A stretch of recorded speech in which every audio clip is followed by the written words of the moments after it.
উজুরাকুম ইয়াউমাল কিয়ামা। ওই কিয়ামতের দিন ময়দানে মাহশারাতে আমার আল্লাহ রাব্বুল আলামিন तमाम মানুষকে যার যার নেক আমলগুলো বুঝিয়ে দিবে, প্রতিফল দিয়ে দিবে। বলে বামান জুহসিয়া আনিন নার, যারা কি করলো ওই জাহান্নাম থেকে যারা মুক্তি পেল, যারা জাহান্নাম থেকে বের হলো,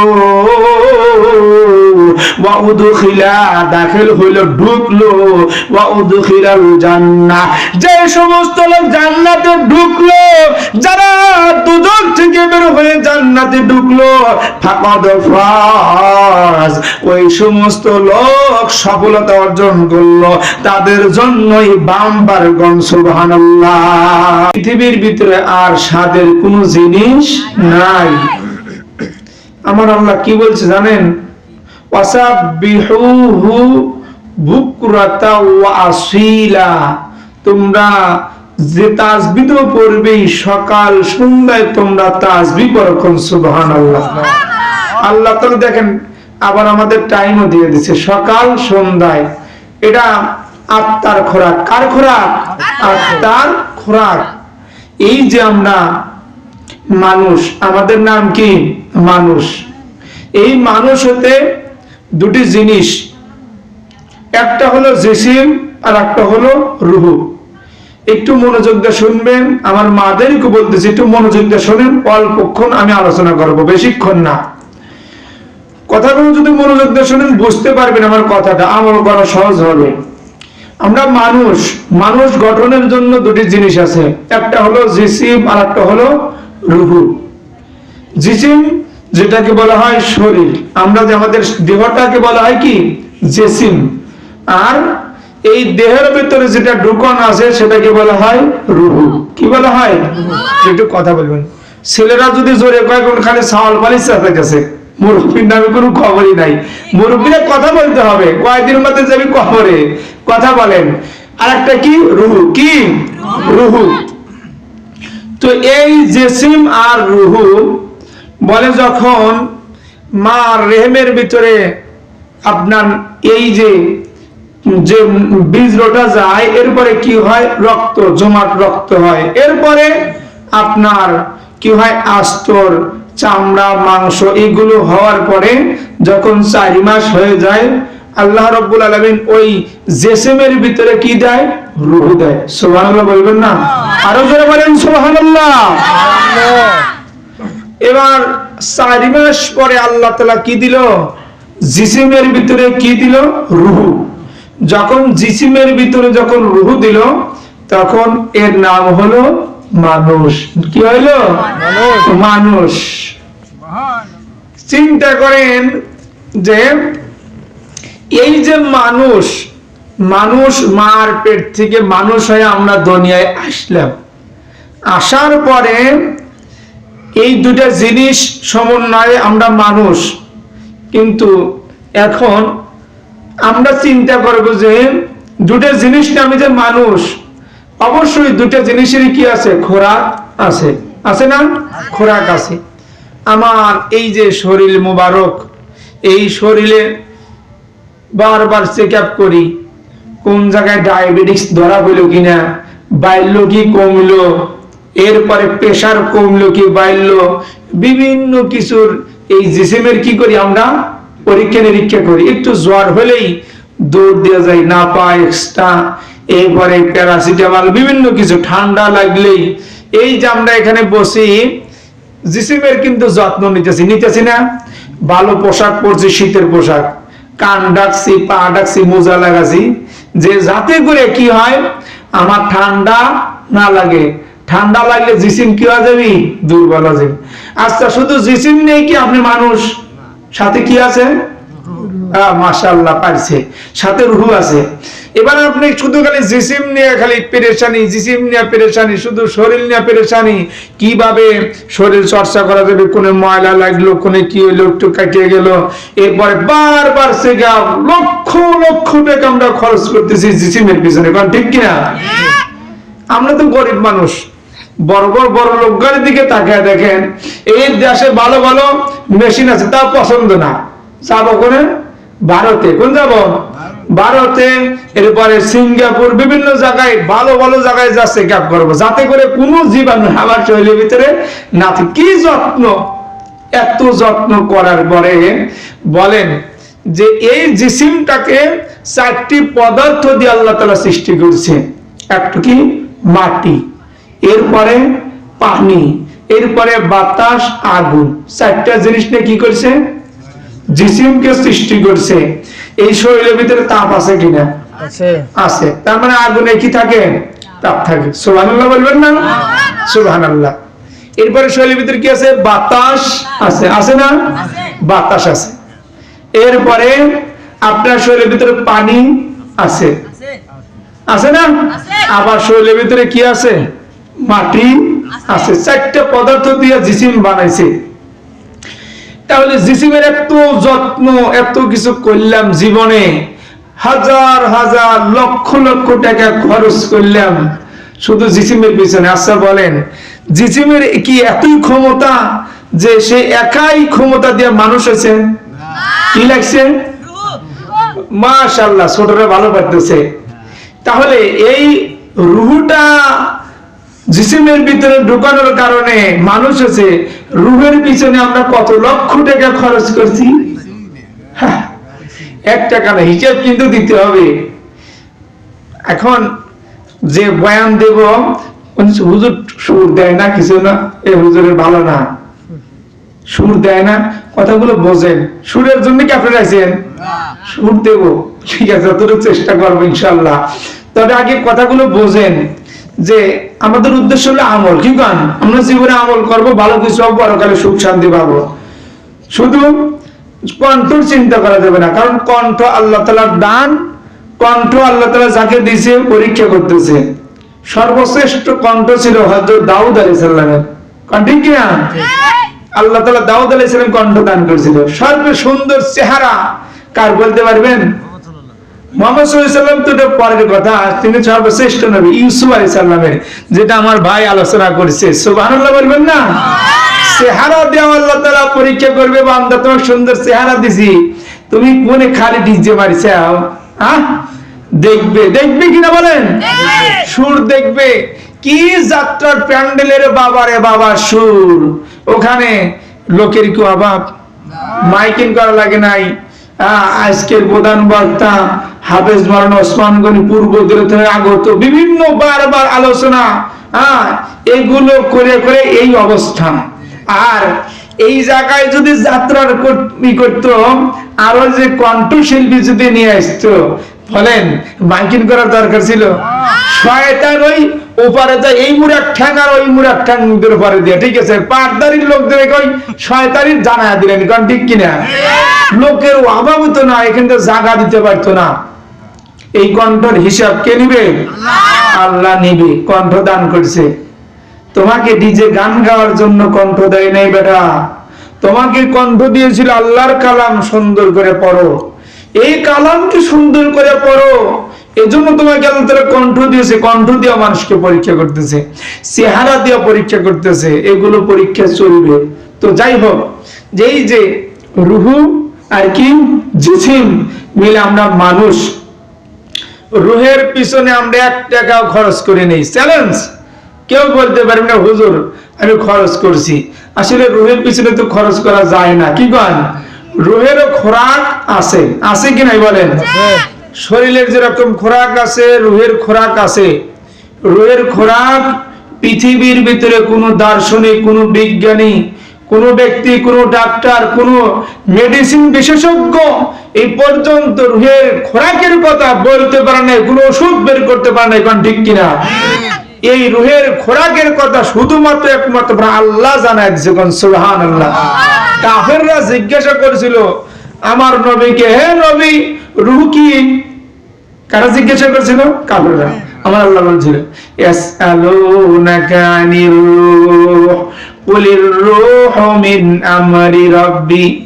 এ বন্ধু, ওই কাফেররা তোমাকে রূহ সম্পর্কে জিজ্ঞাসা করছে, তুমি বলে দাও কুলির রূহু মিন আমরি রাব্বি, যেটা হলো আমার আল্লাহ তাআলার নির্দেশগণ। সুবহানাল্লাহ। রূহ এমন একটা জিনিস, এই রূহ সৃষ্টি করছে, রূহ কোনোদিন মরিবে না। মানুষ মারা যায়, তাই না? মানুষ মারা যায় কই যে শেষ, আসলে কি তাই? রূহ কোনোদিন মরে না। এই রূহটা জিসিমের ভিতরে ঢুকছে, মানুষ আছে, এরপরে যখন রূহটা বের হয়ে যাবে তখন মানুষ আর থাকবে না। থাকবে কি? মানুষ এবার লাশ। আমার ভাই বলছে মানুষ কি লাশ, তাকে আর মানুষ বলবে না। তাহলে যেটা আসল, আসলের কোনো চিন্তা নাই, শুধু নকল নিয়া ফিকির, নকল নিয়া চিন্তা ফিকির। এ পর্যন্ত সবাই খালি নকলের বাড়ি, নাকি? বোটও খালি নকলের বাড়ি, ঠিক কিনা? সব কিছু নকল আর নকল, নকল ছাড়া কোনো জিনিস নাই। পরীক্ষা দিবার যায় তাও নকল, ডিজিটাল পাস করে ফেলাইছে, ঠিক কিনা? আমার চাচাতো ভাই কি এবার ওই ডিজিটাল ছাড়াই, পরীক্ষা ছাড়াই কি অটো পাস করছে, আবার অটো পাস করে আবার চাকরিও পাইছে, বিজেপির চাকরি পাইছে অটো পাস করি। দেখছেন সব অটো, একবারে অটো, খালি অটোর পান। হ্যাঁ, আসল জিনিসের আমরা কোনো ফিকির করি না। আসল জিনিসের ফিকির করার দরকার আছে কি নাই বলেন? এই জন্য আমাদেরকে আসল জিনিসের ফিকির করতে হবে বাজানরা। মানুষের শরীরের 4টি পদার্থ রয়েছে, একটা হলো মাটি, আর একটা হলো বাতাস, এরপরে আপনার আগুন। এইভাবে আপনার 4টি পদার্থ রয়েছে। এই 4টি পদার্থ যখন রূহটা বের হয়ে যাবে, লাশটা জমিনে পড়ে থাকবে। বিবি ডাক দিয়ে বলবে, ও পাড়া প্রতিবেশী, তোমরা কোথায় আছো? আমার স্বামীটা এবার ইন্তেকাল করেছে, আমার স্বামীটাকে তাড়াতাড়ি করে তোমরা দাফন করে কবরে রেখে আসো। কারণ হলো আমার স্বামী যদি 1 দিন 2 দিন জমিনের উপরে থাকে, এটা ধীরে ধীরে ফুলে যাবে, ফেটে যাবে, দুর্গন্ধ বের হবে, কেউ এর দ্বারে পাশেও কেউ আর কোনোদিন আসবে না। আহারে, তাহলে আপনার রূহটা বের হওয়ার পরে শরীর এত নিকৃষ্ট, কেউ আপনাকে আর রাখতে চাইতেছে না। হ্যাঁ, কেউ আর আপনাকে রাখতে চাইতেছে না। তাড়াতাড়ি বিবি যে সারা জীবন একসাথে শুয়ে থাকছি, একজন কয়, হুজুর বাতিজা জানো কি করতেছে যে আজ পর্যন্ত যে এই বয়স শেষ হয়ে গেল, জানো এখন এক বালিশই 2 জন শুই। সুবহানাল্লাহ বলবেন না? স্বামী স্ত্রীর মহব্বতের কি খারাপ জিনিস নাকি? যে এখনো জানো আমরা 2 বালিশে শুই না, আরে 1 বালিশই শুই, এরকম বলতে এত মহব্বত। আর মৃত্যুর সঙ্গে সঙ্গে ঘুরে, ও পাড়া প্রতিবেশী তোমরা কোথায়? আমার স্বামীটা মারা গেছে, তাড়াতাড়ি করে দাফন করো, না হলে 2-1 দিন যদি জমিনের উপরে থাকে দুর্গন্ধ বের হবে, এই দুর্গন্ধের কাছে কেউ আর কোনোদিন বেরবে না। একটু আফসোস করেন, হায় রে হায়, একটু আফসোস করার দরকার যে আমি এতই ঘৃণিত, আমার জিসিম এতই ঘৃণিত যে আমার ভিতর জিসিমের ভিতর থেকে রূহটা বের হয়ে গেলে কোনো দাম নাই। অথচ চেকআপের উপরে চেকআপ, দেশে তো হয় না, বিদেশে সিঙ্গাপুর বিভিন্ন জায়গায় চেকআপ করতেছি, একখান যেন আমার ভিতরে কোনো রকম ত্রুটি না থাকে, কোনো রকম যেন শরীরে ভাইরাস না ধরে। এরে বাবা রে বাবা, নাকে মুখে পায়ে তুলে লাগা ঘুরতেছে, এরকম অবস্থা। আর সেই জিসিমটার এত নিকৃষ্ট যে রূহ বের হওয়ার সঙ্গে সঙ্গে নিকৃষ্ট, আর একে রাখতে চায় না। আসলে মানুষ তো মরে না, মানুষ স্থানান্তরিত হয়। মানুষ কি হয়? একটু গরম পানি, স্থানান্তরিত হয় মানুষ। আমরা তো মনে করি যে মানুষ মরে গেল, শেষ হয়ে গেল, না। এই যে আপনার আমরা জানি যে এই যে ছোটবেলায় আমরা খেলাধুলা করি না, ছোটবেলায় খেলাধুলা করি, তাই না? যে এই দুনিয়ায় যে আমরা আছি, এই দুনিয়ায় যে আমরা বসবাস করতেছি, এত আনন্দ ফুর্তি, এত কিছু করতেছি, এগুলো কোনো কিছু কি থাকবে? সকলেরই একদিন এই মৃত্যুর পেয়ালা পান করতেই হবে। আমার আল্লাহ রাব্বুল আলামিন পবিত্র কোরআনুল কারীমের ভিতরে বলতেছেন, কুল্লু নাফসিন যায়িকাতুল মাউত। আল্লাহু আকবার।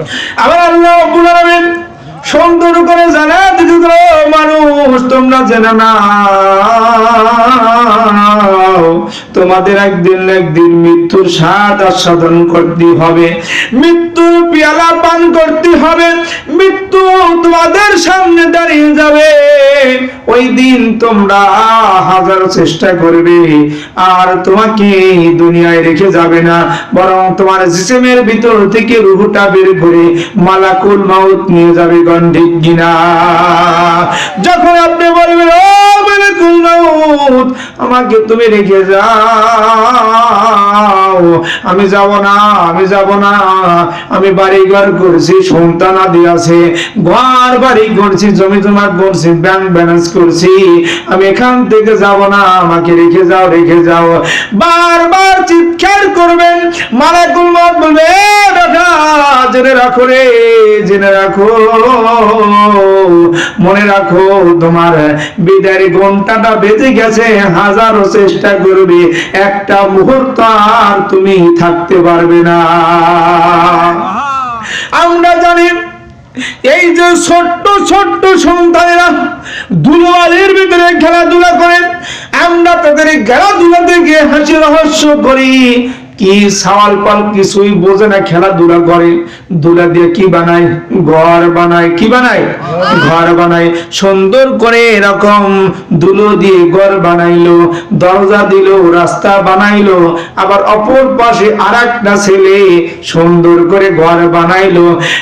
এরপরে কি করে, আত্মীয় বানায়, বানাই না, আত্মীয় বানাইলো, এরপরে আত্মীয় বাড়ি মিষ্টি নিয়ে যাবে, মাটির দলাটা মিষ্টি বানাইলো, আর টাকা পাবে কোথায় মিষ্টি কিনতে, ওই গাছের পাতা ছিঁড়ে এবার টাকা বানায়া কি করলো, মিষ্টি কিনলো, এরপর আত্মীয় বাড়ি গেল, সারাদিন বড়া এইভাবে খেলতেছে খেলতেছে, যখন সূর্যটা যখন পশ্চিম দিকে হিলে যায়, তখন ঘর বাড়িগুলো ভেঙে যার যার গন্তব্যস্থলে চলে যায়। গন্ডিরা এ বন্ধুরা, ছোট্ট ছোট্ট সন্তানদের ঘর বাড়িগুলো দেখে তোমরা হাসো হাসো, আর তোমাদের কার্যকলাপ গুলো দেখে ওই আল্লাহওয়ালা গণ তারাও তোমাদের কার্যকলাপ গুলো দেখে হাসে।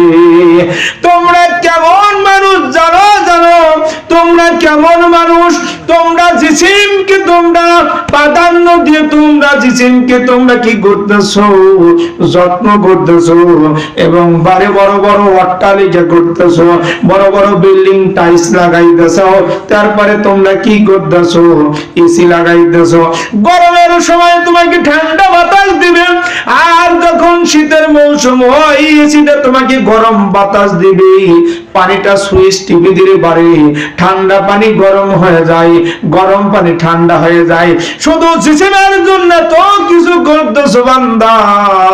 জেনে রাখো, জেনে রাখো, এই জিসিম আজীবন থাকবে না, ঘর বাড়ি গুলো কিন্তু থাকবে না। কোন ঠিক কিনা? আল্লাহর আগুন আমাদের কার্যকলাপ গুলো দেখে হাসে, হাইরে বড় বড় বিল্ডিং বানাইতেছে, টাকা পয়সা ব্যাংক ব্যালেন্স করতেছে, মারি ধরে আপনার মানুষগুলোকে খুন করে করে, এরপরে কি করতেছে, বড় বড় অট্টালিকা বানাইতেছে। যখন এই বিদায়ের ঘন্টাটা বেজে উঠবে, সূর্য যখন হেরে যাবে পশ্চিম দিকে, ওই মালাকুল মাউত তোমার সামনে দাঁড়ায় যাবে, দাঁড়াবে, ডাক দিয়ে বলবে, বান্দা সারা জীবন তুমি ঘুরছো রে বান্দা, তুমি ঘুরছো, তুমি এত কিছু করলাম, আজ তোমার বিদায়ের ঘন্টাটা বেজে গেছে, একটা পাও জমিনে ফেলতে পারবে না বান্দা, খবরদার একটা জবান দিয়ে কথা বলতে পারবে না, তুমি হাত উঁচু করতে পারবে না, পা উঁচু করতে পারবে না বান্দা, একটা লোকমা তুমি খাইতে পারবে না, তুমি নাক দিয়ে নিঃশ্বাস পর্যন্ত ফেলতে পারবে না, তোমার বিদায়ের ঘন্টা বেজে গেছে।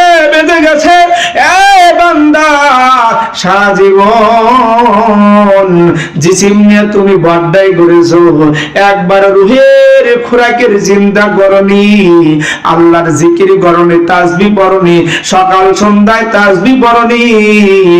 আরে মাহফিল দিয়েছিল, এতগুলো মানুষ থাকতে অল্প সংখ্যক মানুষ এই জায়গায় শরীক হয়েছিল, আর যাত্রার প্যান্ডেলে মাইকিং করা লাগে নাই, পোস্টার টানানো লাগে নাই, হাজার হাজার মানুষ তোমরা সেখানে উপস্থিত হয়েছিলে, তোমার বিদায়ের ঘন্টা বেজে গেছে, আর তুমি থাকতে পারবে না, চলো চলো তোমাকে এখান থেকে নিয়ে যাবে।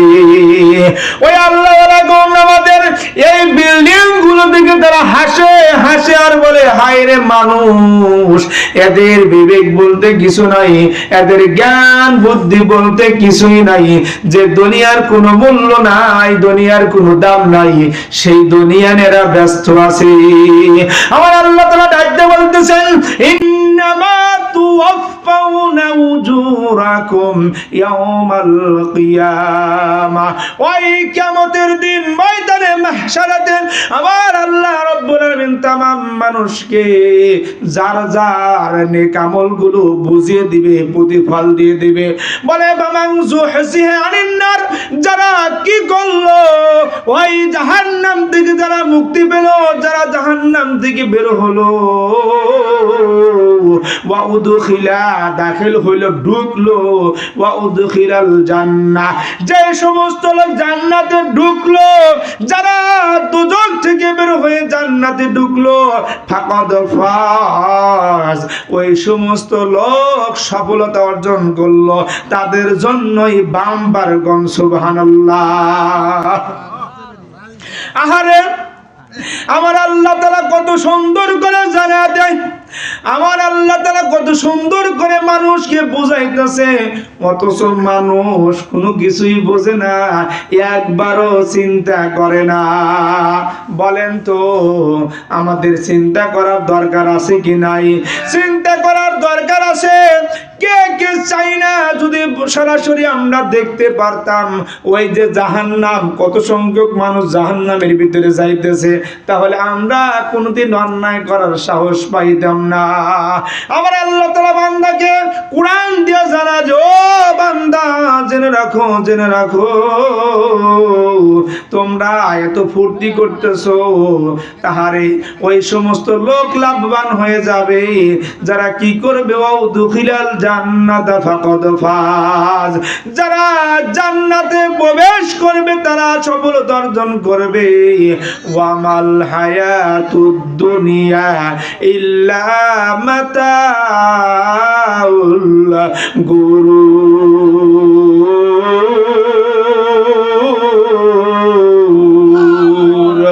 আমার আল্লাহ তো বলতেছেন, ওয়ামাল হায়াতুদ দুনিয়া, এই হায়াতের জিন্দেগি, এই দুনিয়ার জিন্দেগি, আমাল হায়াতুদ দুনিয়া ইল্লা মাতাউল গুরুর, শুধু ছলনা ধোঁকা, এ ছাড়া এই দুনিয়া কিছুই নাই। কোন ঠিক কিনা? এই দুনিয়া শুধু ধোঁকা ছাড়া কিছুই নাই। যদি ধোঁকা না হতো তাহলে কবরের ভিতরে মানুষ 2-4 বিঘা জমি নিয়ে যাইতো।